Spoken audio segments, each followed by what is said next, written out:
Vladimir, pará, Vladimir. Hermano, te estoy hablando.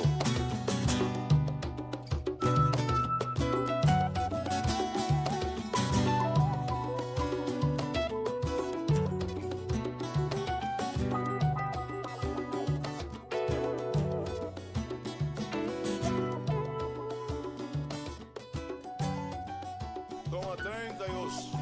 Bueno, ¿qué tal? Esperando, ¿viste? ¿Cómo andan? Esto sería la segunda grabación o en realidad tercera reunión del grupo de estudios y de investigación en pensadores y en historia de América Latina y el Caribe.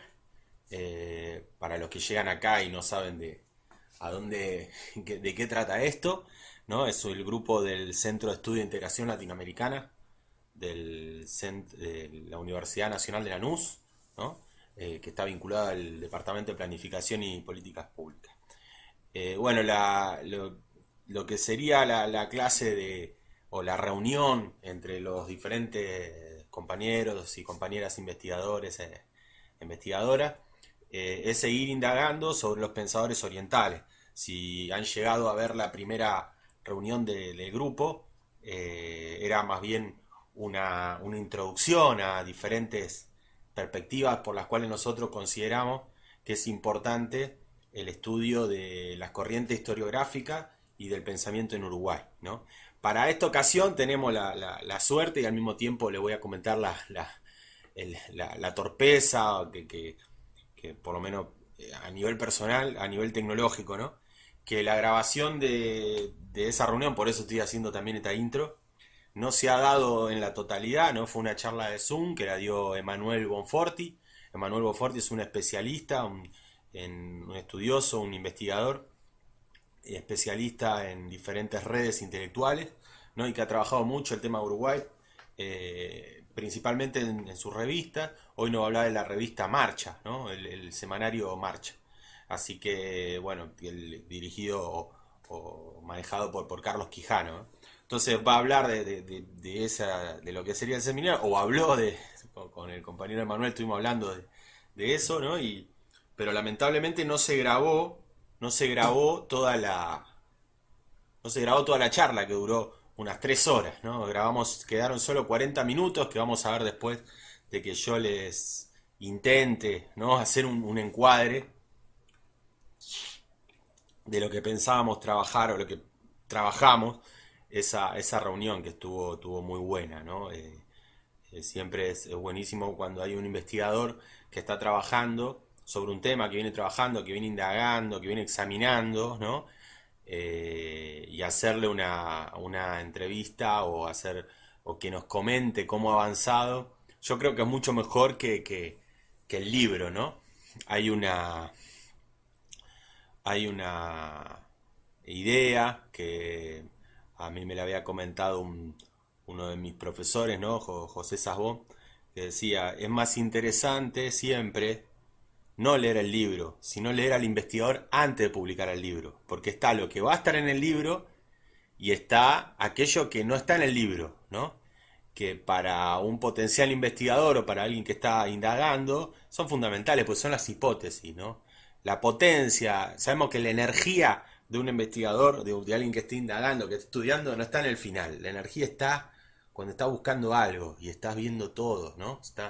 Y te encontrás con fuente y vas descartando cosas y vas diciendo, bueno, esta mirada no me gusta, o todavía no tenés esa idea cerrada, ¿no? Siempre aquel que examina tiene la mente más abierta que aquel que ha examinado, ¿no? Así que bueno, espectacular para nosotros tener esa posibilidad que ahora van a ver. Antes de eso, la introducción de esa charla fue algo así como una especie de encuadre, ¿no? O estas cosas que contrariamente a lo que yo decía como positivo empiezan a obturar la apertura de nuestras cabezas, que es cuando uno trata de sistematizar, ¿no? Lamentablemente tenemos ese formato, que uno quiere todo el tiempo como sacárselo de la cabeza, pero es el formato de decir, bueno, investigamos esto, estuvimos trabajando esto, ahora vamos a cerrar, a ver qué sacamos, y empezamos ahí a anotar, y ahí cuando estamos un poco cerrándonos, pero bueno, es complicado en el sentido de ese trabajar. Siempre, por lo menos, tener en cuenta que estamos dejando de lado cosas cuando uno está investigando. Entonces, en ese encuadre que uno voy a tratar de hacer de lo que se habló, hablábamos, bueno, hemos trabajado ya un libro, una parte de un libro, ¿no? Que faltaría trabajar. O sea, hay otra reunión que estoy debiendo y tengo que grabar, que es la que tampoco se grabó, ¿no? Que hablábamos la segunda reunión donde elaboramos la lectura de otros autores y pensadores uruguayos.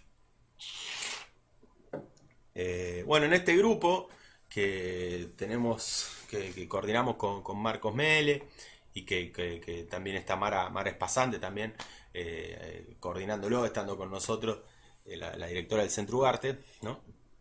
Empezamos trabajando el libro de Roberto Ares Pons, que es Uruguay, Provincia o Nación. Bueno, de ahí se dispararon un montón de inquietudes, de ideas, de hipótesis, ¿no? Y esas ideas, esas hipótesis se desplegaron en una serie de preguntas que voy a proponer yo ahora, ¿no? La primera pregunta central, humana, ¿qué estamos haciendo y por qué? ¿No? ¿Por qué estamos pensando en estos escritos uruguayos? Y cuando seleccionamos estos uruguayos que les comentábamos en la primera reunión, que era Roberto Ares Pons, Washington Abadí, Metol Ferré, Vivian Trías.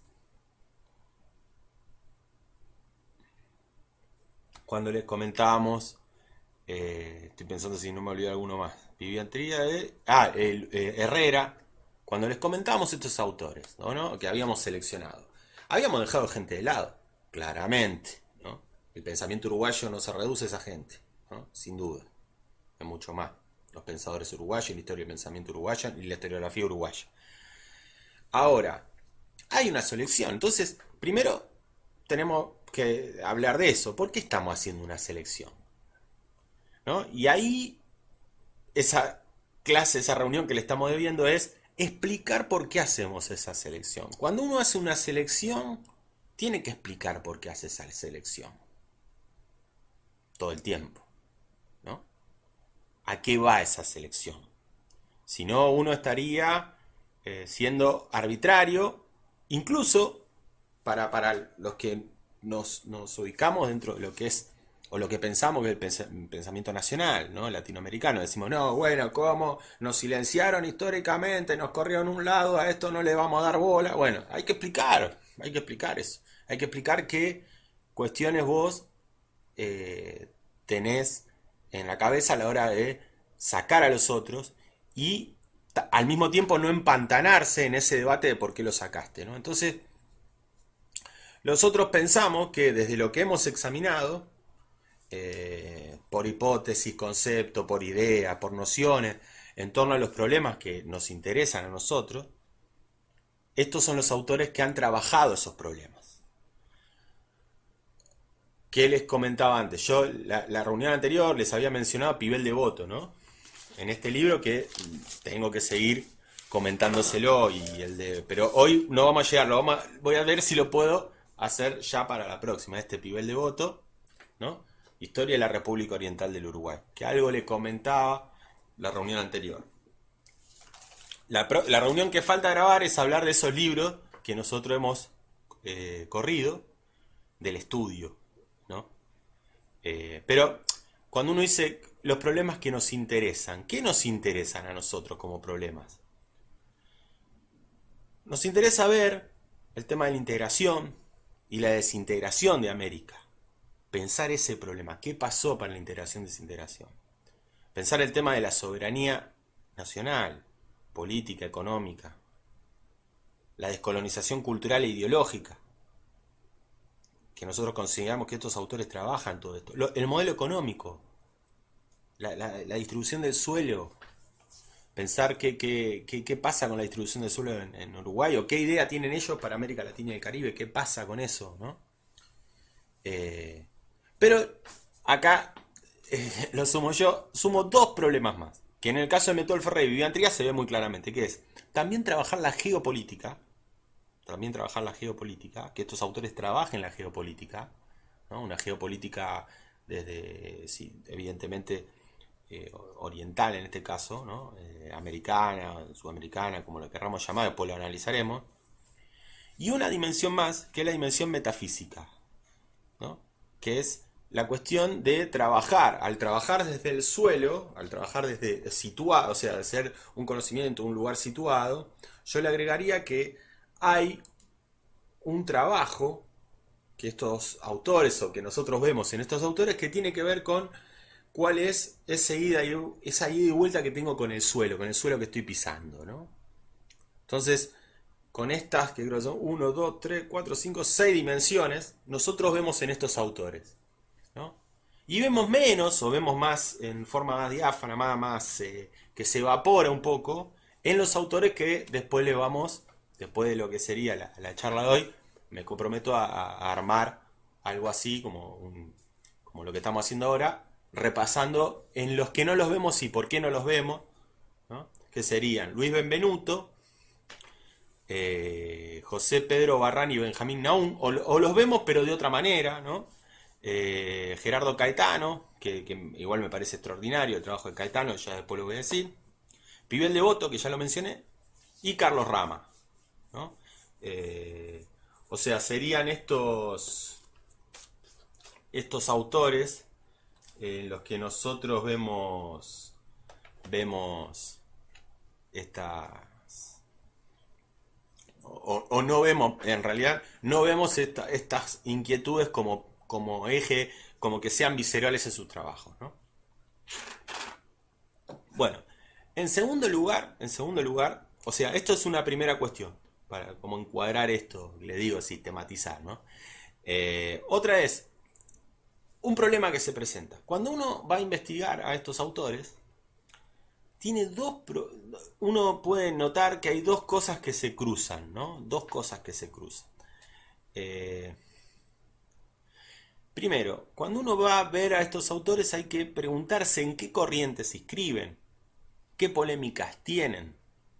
Todos los pensadores nacionales, o por lo menos estos pensadores nacionales, se inscriben en una cuestión política. Todos tienen pensamiento político. Asumen que discutir la política, discutir la situación actual, en el momento en donde ellos están escribiendo, es una condición central a la hora de desarrollar sus trabajos.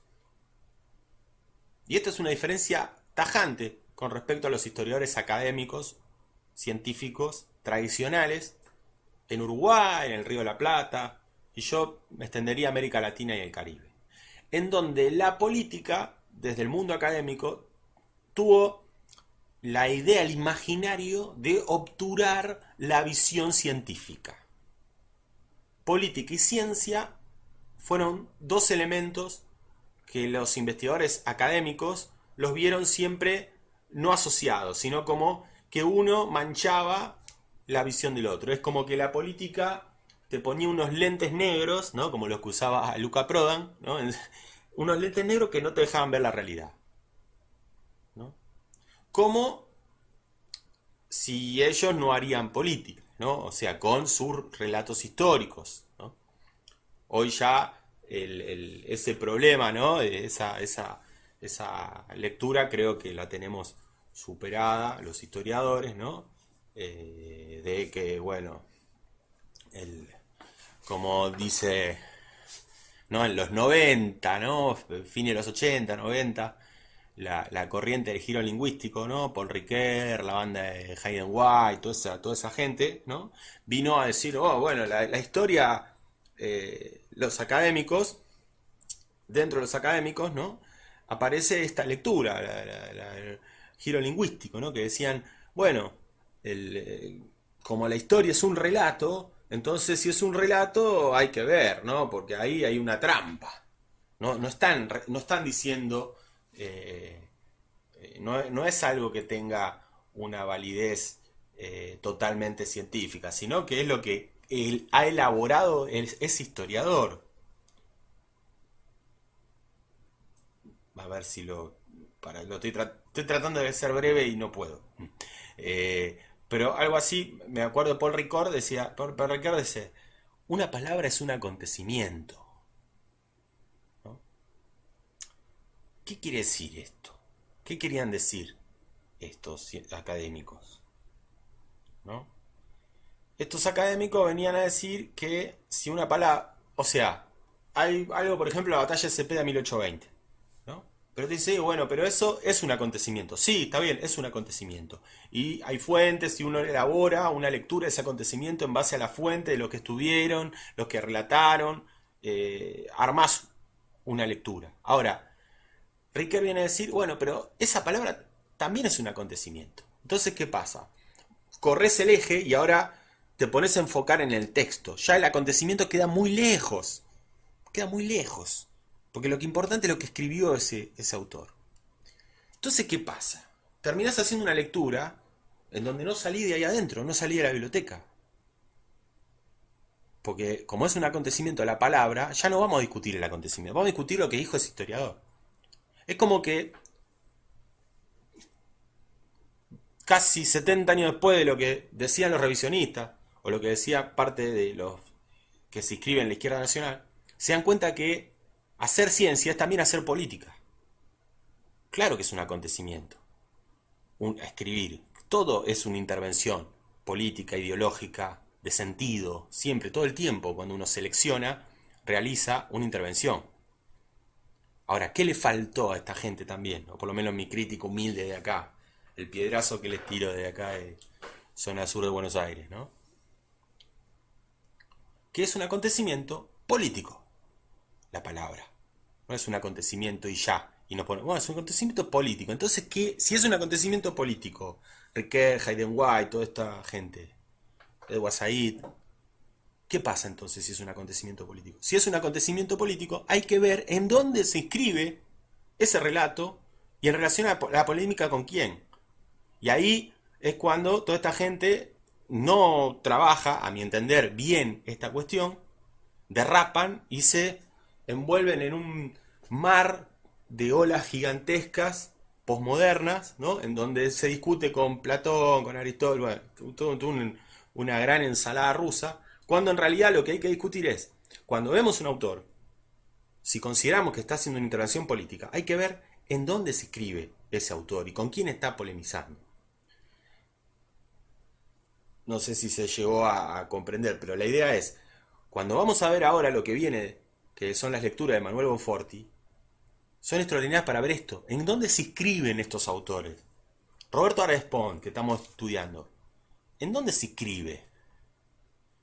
¿En dónde se inscribe? Entonces, cuando veamos eso, vamos a ver que hay toda una lógica de intervenciones que tienen que ver con ese momento en particular, ¿no? Y ahí hay que tener cuidado también para nosotros, para la gente que se inscribe dentro de este campo que discute un poco esta lógica academicista, que es, tenemos que ver que por un lado podemos ver a Roberto Arespont, que se escribió dentro de estas lecturas, de un momento en particular, pero al mismo tiempo podemos ver que Roberto Arespont nos dio una lectura, porque la, las inquietudes de Arespont, de integración, desintegración, de soberanía política, de pensar geopolíticamente, de colonización cultural y demás, como la de Vivian Tría y la de Metol Ferré, también son nuestras inquietudes hoy. Entonces, estamos en ese problema. Ojo, veamos en dónde se escribe y al mismo tiempo ver qué lecturas son realmente fundamentales para seguir indagando estos pensadores que son fundamentales para entender el acontecer latinoamericano y para entender cómo pensaban en esa época en Uruguay y qué nos sirve, porque esa época fue muy fructífera en pensamiento de estos 6-7 puntos que les mencioné antes, ¿no? Bueno, comentándoles esta breve y larga, intentó ser breve, pero que bueno, son 20 minutos. Vamos a ver ahora, voy a hacer un punteo sobre lo que anoté que por ahí no está. Emanuel Bonforti nos habló de varias cosas, ¿no? Primero el objeto de estudio de marcha, ¿no? Las expectativas que tenía, y esto estuvo muy bueno porque él hablaba de que hay que ver y hay que bajar a veces las expectativas, uno va a buscar las explicaciones, ¿no? Dice, bueno, a ver, es como, bueno, yo voy a ver a Jaureche que me explique por qué ganó Macri. Bueno, no te va a explicar eso, te va a explicar otras cosas, pero están inscritos, dice, también hizo alusión a eso, ¿no? Que uno iba a buscar, ¿no? Cuando iba a hablar de este personaje Carlos Quijano, ¿no? Ver el contenido, muchas veces dio una lectura extraordinaria de esto de que cuando uno realiza un seminario, algo colectivo, uno corre el riesgo, que Emanuel decía, que creo que en parte ocurrió, ¿no? Que es que Carlos Quijano, que es el que arma la revista, se vea superado por los que intervienen en esa revista. O sea, en esa revista interviene gente que va a tratar problemáticas que superan lo que pensaba Quijano, ¿no? Y hablar de esto, ¿no? Son intervenciones políticas, ¿no? Con gente que en muchos casos son también militantes políticos los que escribían en esta revista Marcha, ¿no? Yo les voy a mostrar solamente una antología del 39, que es lo que tengo. Es esta revista. Acá es una antología, ¿no? Del 39, que venía con caricaturas incluso. Bueno, una revista en donde escribía Washington Abadí, Roberto Arespón, bueno, Quijano. Bueno, también habló de un par de personajes que realmente yo no conocía, ¿no? Él rescató la figura de Servando Cuadro, que dice que es él comentó que es algo muy importante, ¿no? También las intervenciones en relación a la doctrina Larreta, ¿no? Que se produce en, por una cuestión de intervención de la figura de Braden, ¿no? Norteamericana en el acontecer latinoamericano. Después habló del vínculo de Marcha con Jorge Abelardo Ramos, ¿no? Y el vínculo también de Marcha con Luis Alberto Herrera, ¿no? Es decir, trabajó muchos aspectos muy fructíferos para los que estamos indagando. Y bueno, los dejo ahora. Vamos a ver, esto va a tener lo que continúa es la charla que quedó de la grabación de la reunión de la última reunión del 18 de abril que tuvimos con el grupo de investigación en Historia y Pensamiento en América Latina y el Caribe, que este año nos dedicamos a Uruguay. Así que bueno, los dejo.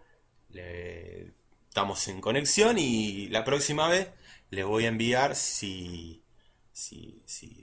termino un par de trabajitos que tengo que hacer, la lectura de los autores que les comenté, de Benvenuto, todo eso que lamentablemente ya lo hicimos, pero no se grabó, así que hay que volver a grabarlo y hay que hacerlo de nuevo. Bueno, en fin. Bueno, un abrazo y seguimos con... Ahora los dejo y aparezco porque estamos acá en la reunión. A ver, Ramos escribe en 1950, hace 1950 a 1951. Atención con el dato que sea 1950. 1950 es el centenario de la muerte del fallecimiento de Artigas, con lo cual hay durante este año mucho trabajo historiográfico, sigue en marcha. A tenerlo en cuenta eso. La primera nota que saca Ramos se llama América Latina y su revolución, un poco un juego de palabras con el libro. Y escribe en la página 8 y 9, es un dato no menor, la página 8 y 9 son las páginas centrales del semanario. La nota más importante de la semana sale en la 8 y 9, y que Ramos, en su primer nota, publique en la 8 y la 9, habla de la consideración que tenía Ramos, me parece, en esa sociedad uruguaya, ¿sí? En ese periódico, en ese número, escriben desde Arturo Ardao, Hugo Alfaro, Julio Castro, Servando Cuadros, Alberto Fernández Suárez, Carlos Martínez Moreno, que son Pibel Devoto, Rodríguez Monegal, digo, son tipos para tenerlos en cuenta. Los temas que le preocupan a Ramos, la lectura que puedo hacer yo en este momento es, uno, la transición imperialista, ¿sí? Es decir, la liquidación de los antiguos imperios coloniales y el reemplazo por los Estados Unidos. Es un Ramos muy erudito, a tenerlo en cuenta, un tipo que menciona a Jefferson, al poeta Whitman, un tipo que trabaja con London, con filósofos naturalistas norteamericanos. Y el otro tema también me parece tenerlo en cuenta es el trabajo con la descripción de los actores sociales, ¿sí? La aparición de nuevas clases, la recuperación de Perón en los textos de Ramos, en tanto proceso industrialista, al igual de lo que sucede con Vargas. Lo mismo con González Videla. Digo, González Videla es un presidente que en Chile llega con el apoyo de la izquierda y no tarda en darse vuelta y encarcelar a los comunistas. Hay una crítica en los textos al APRA, ¿sí? Por no haber denunciado nunca el imperialismo británico. Y hay una crítica también al estudiantado. Dice, si el estudiantado de la post-primera guerra es un estudiantado progresivo, el estudiantado de la segunda posguerra es un estudiantado regresivo. Y con eso me parece que el tipo está criticando a lo que sucede en Argentina, el famoso fubismo que desarrolla Ramos, que critica Jaureche, y también está criticando un poco la esencia de Semanario Marcha y su vínculo con el mundo estudiantil y universitario. El otro gran tema que trabaja Ramos es la cuestión de la unidad, ¿sí? Piensa América Latina como un hecho científico, digo, y como la necesidad de una revolución necesaria. Y el otro gran aporte me parece que es el marco, utilizar al leninismo y al trotskismo como un marco metodológico para pensar la unidad en este momento. Y esto es novedoso al interior del semanario. Otro de los artículos que escribe es Corea, última advertencia, escribe sobre Corea. Otro de los textos es Otra vez Puerto Rico, se llama. Y ahí lo que trabaja es la disputa entre la cuestión sajona y la cuestión latina. Me parece que a Ramos le molesta bastante en este momento como la única colonia de habla hispana esté sometida al imperio, a un imperio de procedencia sajona. Digo, eso es algo que le cuesta bastante digerir. Y en el caso de Puerto Rico es la ausencia, la crítica está orientada a la ausencia de un ejército con vocación nacional. Otro de los temas que les importa a Ramos. Y para mí el texto que es más interesante en este periodo de Ramos es un texto que saca en 1951 que se llama 140 millones de latinoamericanos buscan un país. ¿Sí? Y la pregunta es, ¿Soleverein o balcanización? Digo, ahora, el Soleverein es un término alemán que significa unidad aduanera. Y me parece que es un tema que en este momento le preocupa a Ramos y es un tema que incluso nosotros, a la hora de trabajar Ramos, lo podríamos pensar como contraposición a la idea de balcanización, que es un concepto que Ramos no trabaja posteriormente mucho, o al menos yo no identifico. Y arranca con una cita muy Ramos, de mucha potencia y muy rica en lo literario, que dice, la economía de América Latina no puede desvincularse de su historia, hay que descubrir América de nuevo, pero no en el espacio, sino en el tiempo. Estamos en presencia de una economía ficticia desfigurada por los acontecimientos históricos. Y la historia que la narra participa del género de la leyenda. Si la realidad necesita ser modificada, una nueva visión debe proceder a los actos. Es un arranque muy Ramos, muy fuerte, con mucha potencia. Y en el trabajo, en ese texto, 140 millones de latinoamericanos buscan un país, hay un enfoque histórico, digo, la denuncia al atraso industrial español, la construcción de las clases sociales que genera la independencia como consolidación de la debilidad económica y la debilidad económica como un subproducto de la balcanización. Y la balcanización, en clave de presente, pensarla como una condición de posibilidad para explicar la relación de subordinación al imperialismo vigente de ese momento. Y también es un enfoque de presente y futuro, digo, Ramos ya está pensando en la constitución de un mercado común a través de este concepto de unidad aduanera alemana, está pensando en la debilidad del mercado argentino, en la debilidad del mercado interno argentino, en el cual, creo que en ese momento teníamos 20 millones de habitantes, si mal no recuerdo, digo, es un mercado débil, más allá de las potencialidades que puede ofrecer, y está pensando en la necesidad de armar un mercado un poco más vigoroso en el vínculo con otros países, ¿no?, de la región. Está pensando en un banco único, en una moneda única. Y los textos de Ramos me parece que aportan al ideario tercerista del semanario. Quijano después va a sacar una serie de artículos en relación a la unión aduanera, que es un tema que Quijano lo labura mucho posteriormente, lo labura sobre todo en la década del 60, y la mayor influencia de Quijano en términos de unión aduanera es la figura de Felipe Herrera, ¿sí? Bueno, sabemos más o menos el rol de Felipe Herrera en la década del 60, pero no es descabellado pensar que Ramos haya sido una suerte de influencia en ese Quijano ya maduro, con 50 años, que piensa la unión aduanera. Y el otro tema, el paso de Ramos durante el seminario, del semanario, esos 2 años, esos 2 breves años,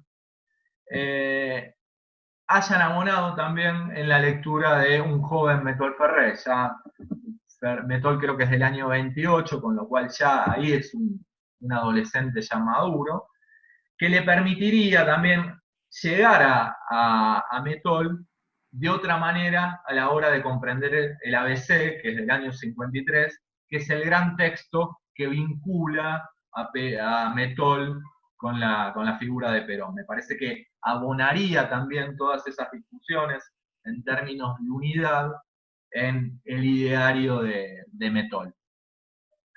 Después labura otros textos que se llaman Las clases sociales en la política brasilera, una conferencia, la conferencia panamericana, ¿sí? Todos escritos, como mencionaba, de la transición imperial, que abonan a la construcción del ideario latinoamericano, que por primera vez la izquierda nacional llega a presentarse en el Uruguay, digo, es la carta de presentación de Ramos, y es un enfoque metodológico nuevo para la izquierda uruguaya.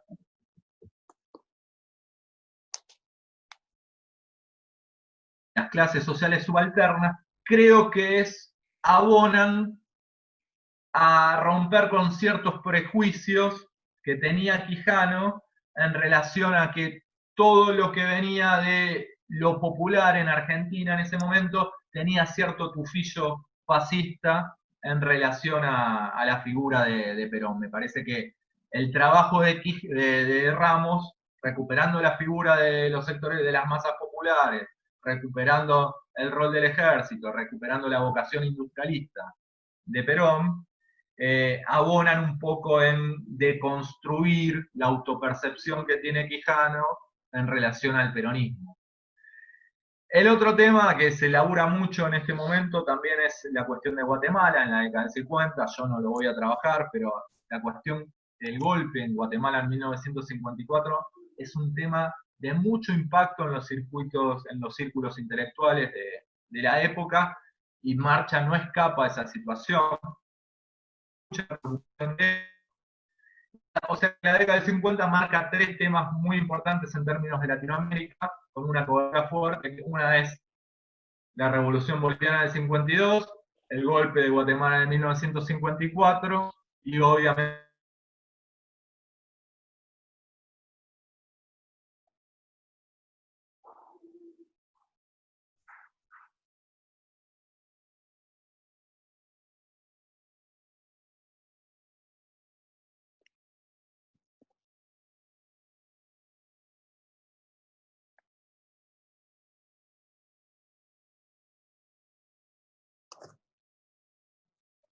Hola.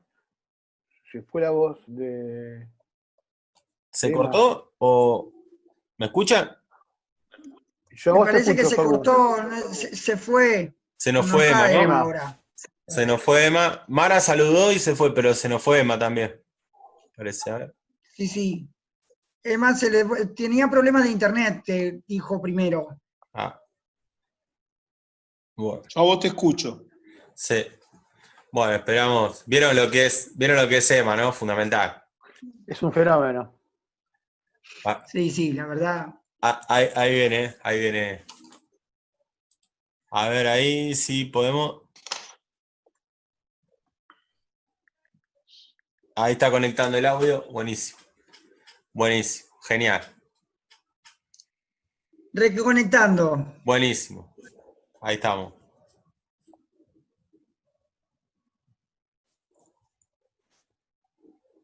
A ver, ahí ya está.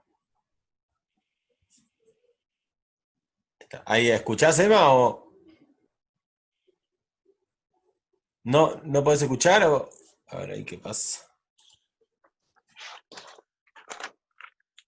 A ver, ahí está tratando, está escribiendo algo. No sé si está escuchando, me parece. A ver, Porque tiene problemas con el audio. a ver Ahora ahí. levantó el micrófono. No se te escuchan. A ver ahí Ahí. sí. Ahí joya, ahí joya. Ahí va. Buenísimo. Ahí sí, sí, sí. Vamos. Perdón. No, Son cosas no. que uno no controla. Buenísimo. Buenísimo. Sí. No, bueno, lo de Ramos más o menos viene por ese lado, no sé hasta dónde se escuchó. Ah, Sí. hasta, no, Empecé hasta con que el de Guatemala. de Guatemala, creo, sí. No sé si los compañeros, yo creo que hasta ahí. Sí, Guatemala. Guatemala y la Revolución Boliviana del 52, Emma. Bueno, Hasta ahí te escuché eso, yo. Los grandes temas en la década del 50 en términos de Latinoamérica son para la cobertura del semanario, son la Revolución Boliviana del 52, el caso Guatemala, porque se vive muy de lleno en el círculo universitario, y la Cuba del 59, que bueno, es el quiebre para la concepción, para pensar un poco más el continente. Buenísimo. Yo quisiera hacer, dos cuestiones. Una, mencionar a Servando Cuadro, no sé si lo tienen, que es un tipo muy interesante, No. que trabaja en relación a lo que es la Federación Hispanoamericana. Eso, si quieren, después se los paso. Y lo otro que quería mencionar es un poco los primeros dos artículos de Metol Ferré en el semanario, que son del año 58, ¿sí? Metol tiene cerca de 20 años.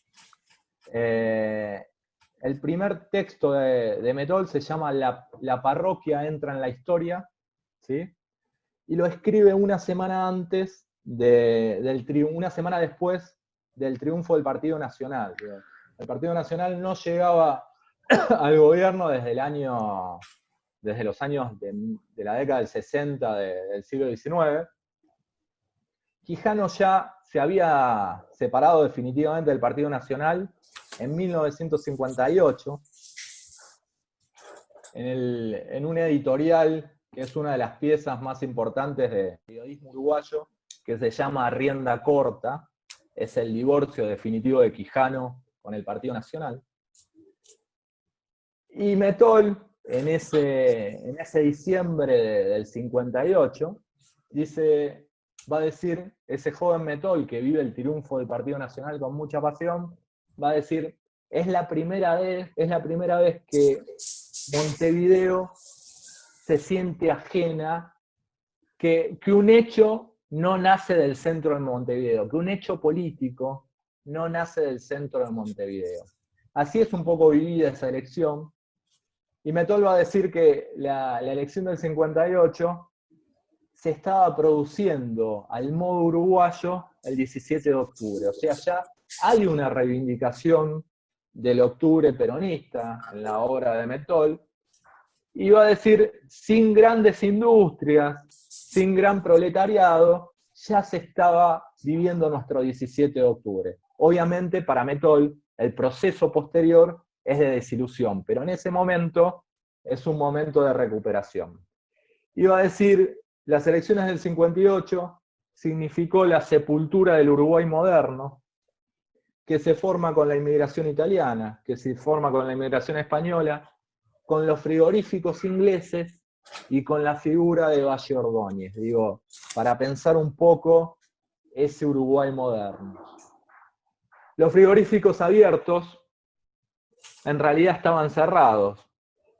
La inmigración comenzó a estar arraigada a la familia nacional y la Federación Rural comenzó a estar arrinconada por la Liga Federal Ruralista. Digo. La Liga Federal Ruralista es un actor fundamental en términos políticos para explicar el triunfo del Partido Nacional en 1958 a través de la figura de Nardone. ¿Sí? Nardone es el político quien reemplazaría el legado de Herrera. Obviamente Nardone va a defeccionar después, pero es como la figura política del Partido Nacional. ¿Sí?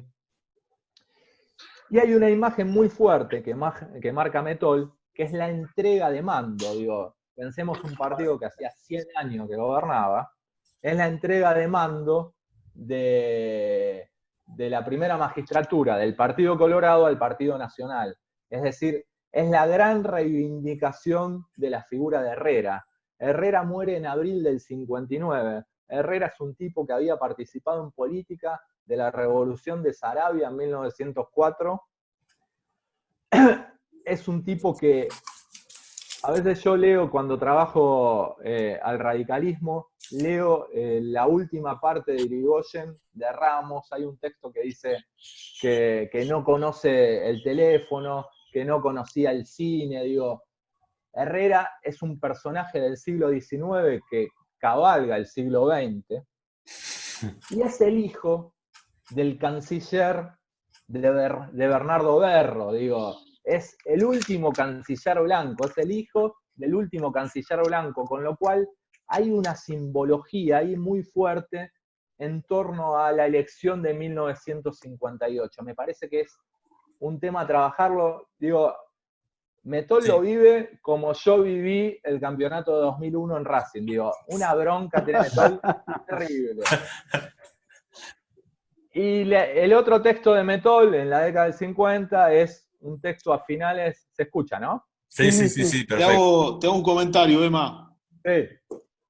Me identifico con lo del 2001, pero bueno, sacando el tema de racinguista, yo me tengo que despedir porque tengo en un rato una conferencia en un colegio, así que bueno, les pido a todos y todas disculpas, y bueno, te mando un abrazo muy bueno, escribí bastante, así que bueno, una pena, pero los saludo a todos y bueno, nos vemos en la próxima. Gracias, Javi. Abrazo, Javier. Abrazo, Javi. Muchas gracias. Aprovecho la interrupción para avisarles que 12:30 también tengo que cortar. Bueno. Sí, yo ya termino. Digo, y el otro tema, el otro texto de Metol es un texto de finales del 58 también, que en la misma página, es un recorrido también de la elección del 58, pero en la misma página del semanario escribe un joven galeano de 19 años, ¿sí? Que va a ser el principal redactor en la década del 60, Galeano, y en la misma página que escribe Metol, escribe Roberto Ares Pons la polémica sobre lo imposible, es imposible el fascismo en Uruguay. Así que quería mencionar eso. Buenísimo. Es una página de mucha potencia. Esa. Buenísimo. No, buenísimo. No,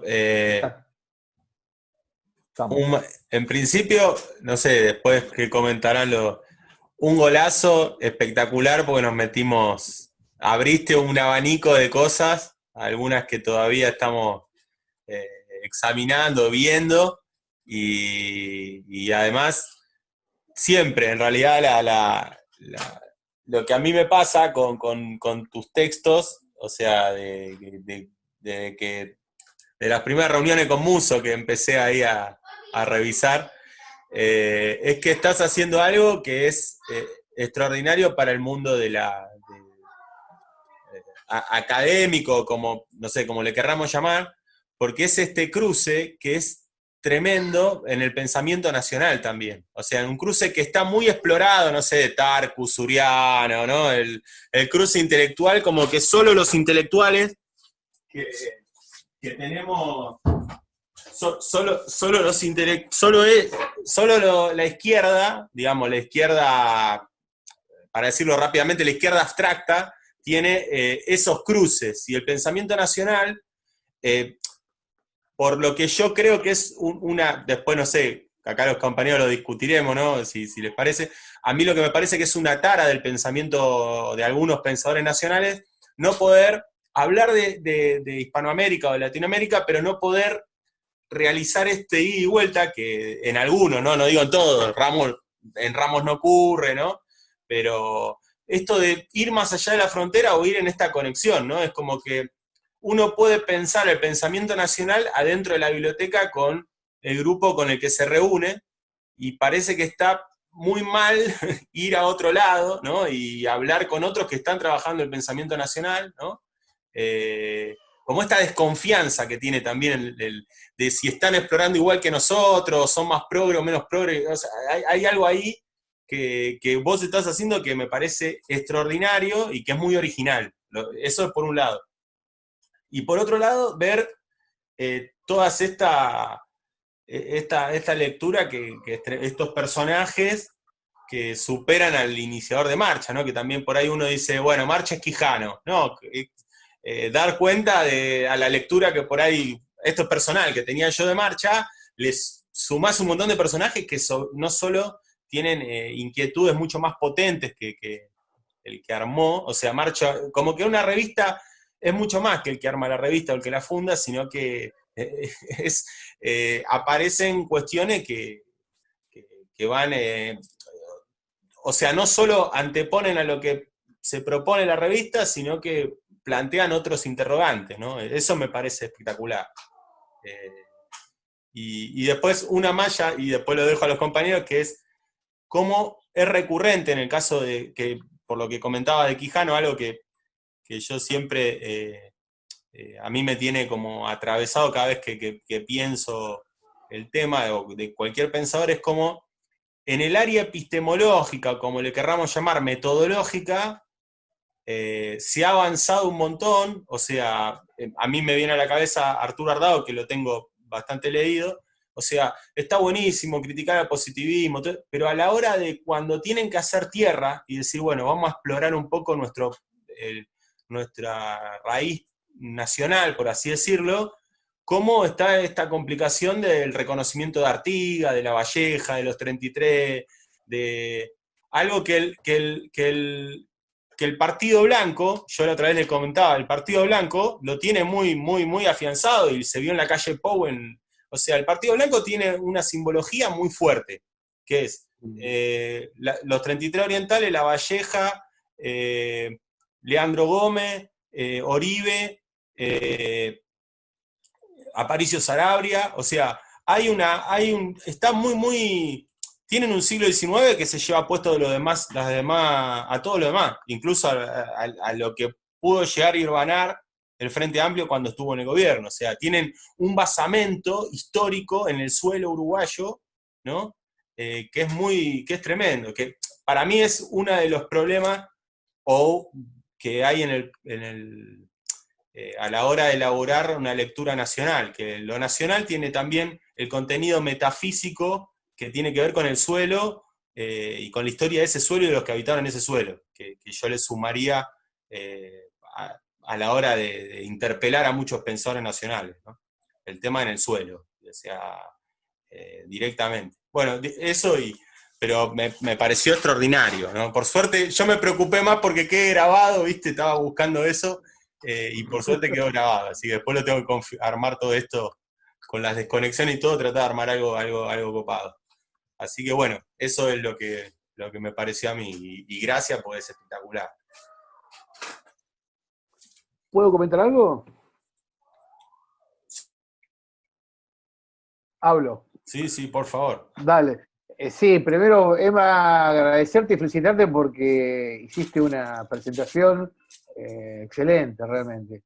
Está bien plasmado lo que dijiste al inicio, que en buena medida los nacionales tenemos resuelto la cuestión del contexto, ¿no? Porque plasmaste los autores en un contexto político de sentido y latinoamericano que abre las miradas de una manera notable. Y me llama la atención siempre este contrapunto Uruguay-Argentina, ¿no? Cómo en Marcha se ve condensado el proceso político y el debate intelectual al interior de Marcha, con una mayor, al interior de la revista, con una mayor tal vez plasticidad y pluralidad de lo que estamos acostumbrados en Argentina, que permite la crítica de la propia editorial de revista desde la revista, cosa que nosotros como argentinos, esto es patrimonio de todos los argentinos, tanto de la izquierda tradicional como del progresismo, como del pensamiento nacional, nos cuesta mucho más.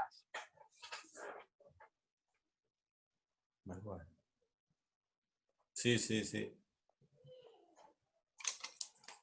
No sé si algún compañero quiere o compañera quiere comentar algo o sea, esto es como una bomba, ¿no? Yo sé que son 1000 planteos que aparecen y que hay que ponerse ahora a acomodar todo eso, que a mí me pasa eso cuando escucho algo muy potente, pero no sé qué. ¿Escuchan ahí? Marco, sí, ahí. Sí. Sí, yo ante todo me sumo a la felicitación a Manuel. Creo que el recorrido que Manuel hace es fundamental para los nuevos planteos y problemas del pensamiento nacional. Yo creo que hay como una especie de limitación en el pensamiento nacional que es catequística. Dijo Scalabrini, dijo Jaureche, y en cierta forma se incurre en el problema de caer en una nueva escolástica. Los textos sagrados de los fundadores y no salimos de ahí. Lo que hace Manuel es fundamental porque abre todo un campo de investigación extraordinario. Yo hace mucho que vengo leyendo a Ramos y no tenía los escritos de Ramos en Marcha, así que digo, todo esto que nos abre Manuel como tema de investigación lo podemos trasladar a otros puntos. Por ejemplo, no sé, profundizar la investigación sobre las revistas del revisionismo histórico. Hay un universo de investigación en el pensamiento nacional y en los escritores nacionales que va infinitamente más allá de la cita catequística. Eso a modo de reflexión. Por otro lado, una pregunta a Manuel de lo que él exploró. Lo que vos señalabas, Emanuel, sobre la influencia de América Latina en un país en Uruguay, del libro de Ramos, efectivamente es así, y a partir de lo que vos decís yo tengo una intuición, y es que como el libro sale en el 49 y acá en la Argentina es un libro confiscado, efectivamente los ejemplares que están a disposición en gran mayoría son ejemplares uruguayos que se distribuyeron en Uruguay. Juan Natalicio, por la obsesión que le generó la cantidad de veces que le cité ese libro, se lo mandó a traer de Uruguay. O sea, en Uruguay es un libro relativamente conseguible. Acá en la Argentina es un libro que te lleva una búsqueda de años como la que vos hiciste, Emanuel. Ahora, si el libro circula fácilmente o tiene cierta distribución en Uruguay, y Ramos en el 50 publica En Marcha, lo que me llama la atención es que Ramos en la primera edición de Revolución y Contrarrevolución del 57 y en la segunda edición del 62, no le dedica el espacio a los orientales, que sí le va a dedicar a partir de la tercera edición, que es una edición tardía. Ustedes saben que Revolución y Contrarrevolución es un texto que se fue reelaborando. Y me sorprende este vínculo temprano de Ramos con los orientales y cómo esto se plasma de manera tardía en la obra. No sé si vos, Emanuel, tenés alguna línea para pensar eso. No. Antes, si les parece, perdón que interrumpa, pero se va a cortar en 3 minutos. ¿Quieren que salgamos y volvemos y estamos un ratito más? ¿Les parece? Dale. ¿Eh? Dale. Para que no se interrumpa. Sí, dale. Dale. Voy a tratar de hacerlo más rápido. Vamos a ver si. Ahí salimos y vuelvo a entrar.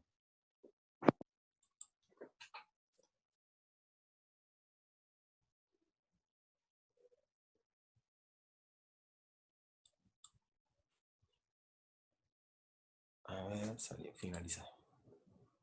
Salió. Esto así. Tiki, tiki.